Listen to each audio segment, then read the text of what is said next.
সালামু আলাইকুম রহমতুল্লাহ। ওয়ালাইকুম আসসালাম ওয়া রাহমাতুল্লাহ। ভাইয়ের বাসা কোথায়? আমার আসলে দেশের বাড়ি হচ্ছে কুমিল্লা। কুমিল্লাতে। আপনার নাম? আমার নাম মোহাম্মদ ইসমাইল হোসেন আরিফ। মোহাম্মদ ইসমাইল হোসেন আরেফিন। আপনি আমাদের এখানে আসছেন তো মনে হয় 5 তারিখের ব্যাচে। জি, আমি আসছি ৫ তারিখে শুরু হয়েছে ব্যাচটা, আমি আসছি ৭ তারিখে। 7 তারিখের ব্যাচে। আজকে হচ্ছে আপনার 15 তারিখ। এই 15 দিনে কি কি শিখলেন? বা এই 15 তারিখ না 10 দিনের কাছাকাছি বা 8 থেকে 9 দিন কি কি শিখলেন?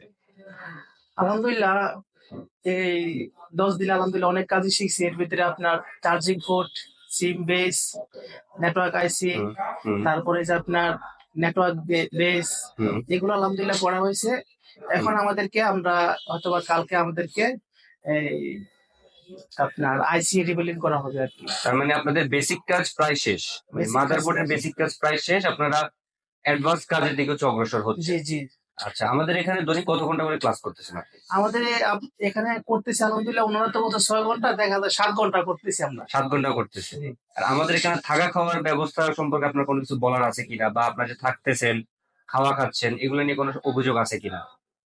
আসলে মানে এখানে আসার আগে যাদের সাথে কথা বলছি, আমাদের এখানে যারা স্টাফ আছে, স্যারদের সাথে কথা বলছি। উনারা যা বলছে এর থেকে বেশি আমরা পাইছি এখানে আসার পর। মানে আপনি যে ভিডিও দেখছেন, যে ভিডিওতে যে কথাগুলো বলা হয়েছিল বা রুবেল ভাই যে কথাগুলো বলছে, আমরা যে কথাগুলো বলছি, যা বলছি তার থেকে বেশি পাচ্ছেন। তার থেকে বেশি পাইছি আসলে, কোনদিকটা বেশি পাইছি, কাজের দিকটা আপনার শিখাইতেছে আমাদের স্যারেরা, খুব ভালো শিখাইতেছে এবং কি খাবার-দাবারের মান আলহামদুলিল্লাহ অনেক ভালোই।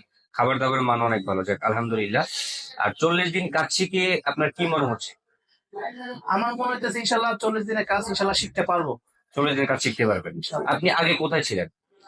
আমি আসলে মূলত আগে ছিলাম আপনার মালয়েশিয়াতে। মালয়েশিয়াতে। জি। মালয়েশিয়া থেকে আপনি এখানে আসছেন, মানে বাড়িতে আসছেন হয়তো, এরপরে কাজ শিখতেছেন। আবার কি মালয়েশিয়া চলে যাওয়ার ইচ্ছা আছে নাকি দেশে কোনো কিছু করবেন মোবাইল সার্ভিসিং শিখে? আসলে প্রথমত আমি দেশে আসছি ছুটিতে। হুম, আমি একটু শারীরিকভাবে অসুস্থ। তো আমার আগের তো একটা প্ল্যান ছিল যে যেকোনো একটা বাড়িতে ছুটিতে গেলে যেকোনো একটা কাজ শিখে আসবো। এখন তো মোবাইল যখন ঘাটাঘাটি করলাম, যখন দেখলাম যে না, হুম, মোবাইলের কাজটা একটা সোসাইটি কাজ, ভালো কাজ এবং কি এটা বর্তমানে খুব ভালো একটা গ্রহণযোগ্য কাজ। হুম, তো আমি সেই সুযোগে ইউটিউব যখন ঘাটাঘাটি করলাম তখন রুবেল ভাইয়ের একটা ভিডিও পাইলাম। তো আসলে রুবেল ভাই যে কথাগুলো বলছে, উনার কথা আলহামদুলিল্লাহ এত ভালো লাগছে, যার ফলে আসলে এই মোবাইলের কাজটা আমি শিখতে আসছি। তো হয়তোবা আল্লাহ চায় তো শিখে আমি, যদি সুযোগ হয়, আসলে এখন টাকা পয়সা তো একটা বিজনেস করতে গেলে বা একটা করতে গেলে, দোকান অবশ্যই, দিতে গেলে অনেক অবশ্যই, টাকা দরকার। অবশ্যই। এখন বাড়িতে যেহেতু আমি চলে আসছি, লাস্টের দিক দিয়ে শিখতেছি। যদি আবার ১ম দিক দিয়ে শিখতাম তাহলে হয়তো আমি একটা দেশে কিছু একটা করার চিন্তা ভাবনা করতাম। তো এখন তারপরেও আছে, যদি আল্লাহ চায় তো কিছু টাকা পয়সা ম্যানেজ করতে হয় দেশে করবো, নয়তো আবার